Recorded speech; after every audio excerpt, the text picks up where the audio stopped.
Hi, my name is Ricky. Welcome to Ricky Reads.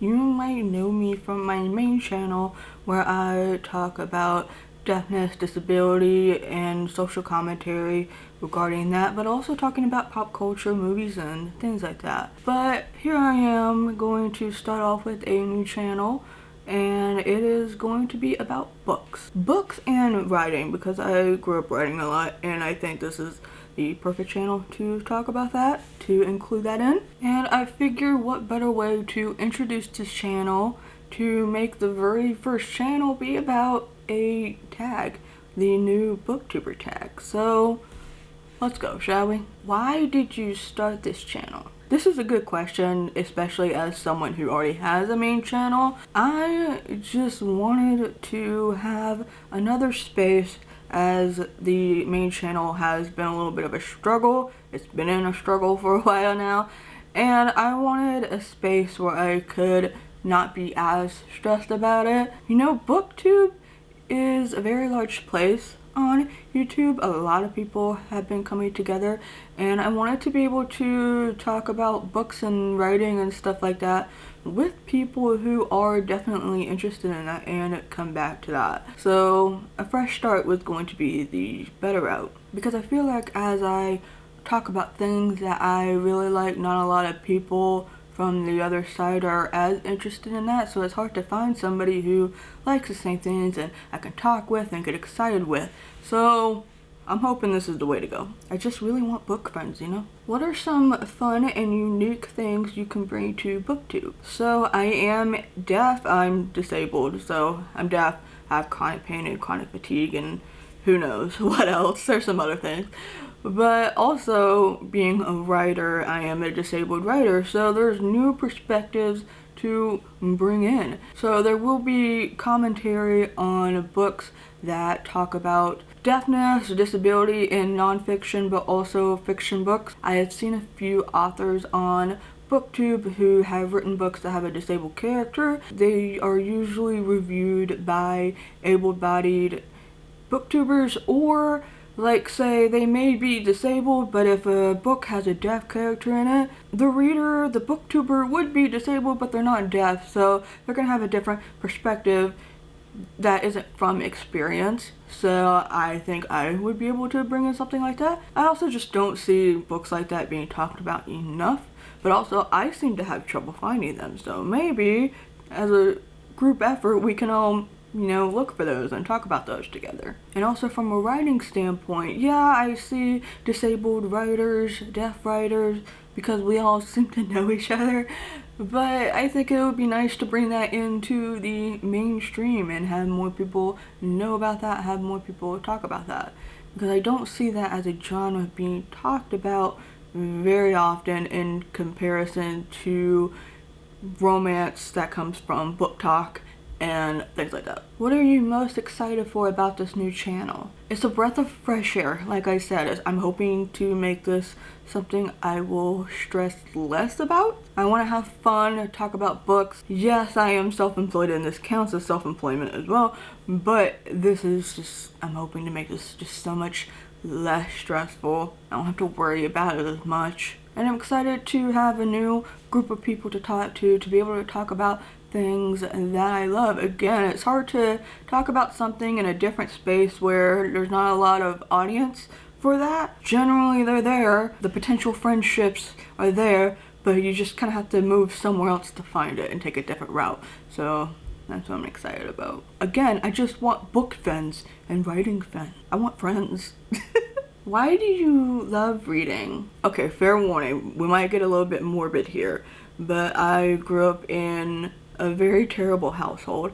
It was an abusive childhood that lasted for way too long than it should have, up until recent moments. And so reading was an escape. Reading is an escape for a lot of people, even those that didn't have a troubled childhood. You know, maybe they were lonely. I was lonely, and reading books that had friendships and things like that, it just really helped you escape. Also, in a world where things that you see in the fantasy genre, you know, werewolves and fairies and magical things, stuff like that, those are really fun genres to escape to. It's using your imagination, and yeah. I like stories. I like being able to read other stories and not have to think about things. You know, there's bad things going on in the world right now, and sometimes you want a break. That's a very privileged take, I know, but sometimes you just want to take a break and read some happy things.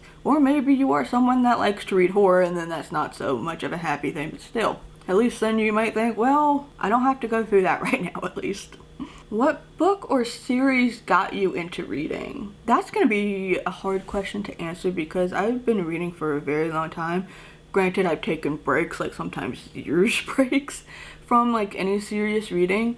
But I remember growing up, I really liked Lois Duncan. The Third Eye was one of my favorite books as a child, as a teenager. Battle Royale was the one book that I read multiple times throughout high school. That's when I first read it. But I can't really remember what series really got me into reading. I did read Harry Potter, or a majority of it. I know that's like a book title that shall not be named, pun sort of intended, but for transparency, that's one of the series that I was reading. But yeah, I think it's really difficult to really remember which one was that aha moment that made me go, I want to be a reader. What questions would you ask your favorite booktubers? I'm probably going to answer this in a way people aren't expecting, but from an accessibility standpoint, if I could see more booktubers making their videos more accessible with manually done captions, whether outsourced or doing it on their own,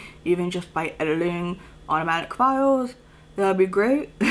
I know Jess Owens captions their videos, and that's been pretty nice, to be honest. So I definitely subscribed to Jess for a minute. I'm sorry, I don't know how else to answer that question because I'm not really sure what other questions I would have. I'm not sure how other people ask that question or answer that question, or what questions they would have.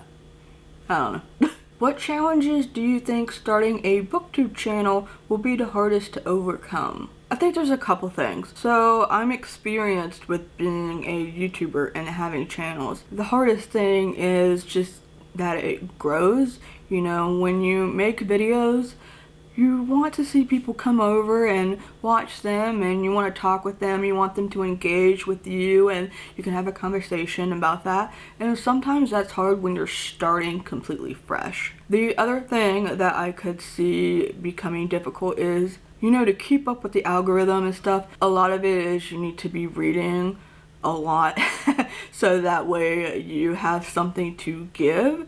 And you know, there may be times when we end up just not reading, and then it's like, well, what can we talk about? What can we put onto this channel? Because now I have nothing new to read. So coming up with the ideas and content and being able to, what's the word that I'm looking for? Consume content, to give content, that type of thing. When did you start reading? As a child. I wouldn't be able to tell you when exactly, but as a child. Where do you read? Anywhere that I can. So now, for the most part, it's in bed. I live in a 370 square foot studio apartment, so I live in a box. So I just have, for furniture, my desk and my bed. Besides like the other miscellaneous types of furniture. But so at night, or just whenever I'm laying down, I'll often pick up a book and I will read. Or sometimes when I'm doing laundry, I'll go in there because there's a few couches and they're pretty comfortable, and it's warm and cozy in there because it's winter here now and it's warm in there with the heat on. So while sometimes I go in because I think my laundry's done, there's 10 minutes left and I'm like, oh, well, I'm just gonna have my book with me instead of walking all the way back in here. Reading at coffee shops, when I'm on a plane, if I'm doing work travel, I'll bring my Kindle. If I have time to read and I'm somewhere where I can take a Kindle out and read, that's pretty much it.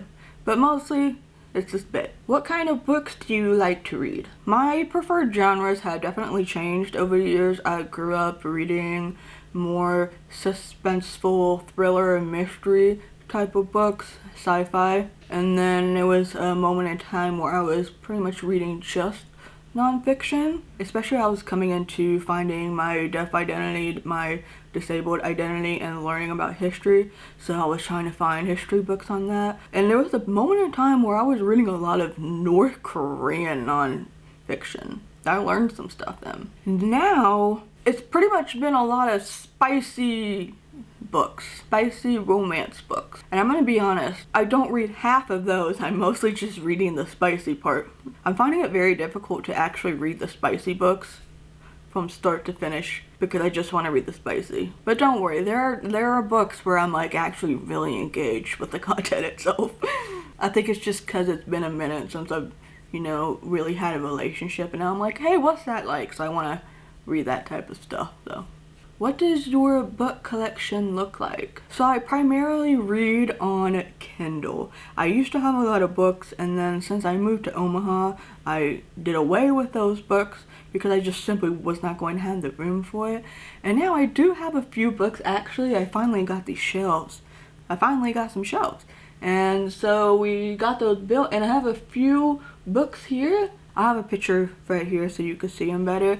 And I don't know how long I will have these physical books, but I got them for really cheap for like Goodwill, or a few were gifted and some I got when I was back in Toronto and visiting a bookstore and wanted to look for some horror books. So the actual physical collection is pretty small just because it's so much easier to have them all on Kindle. And my Kindle collection is quite big. It's quite big because I've been using Kindle for quite a few years now. And it's mostly filled with, again, the spicy stuff. For the last year, it's been mostly filled with new spicy stuff.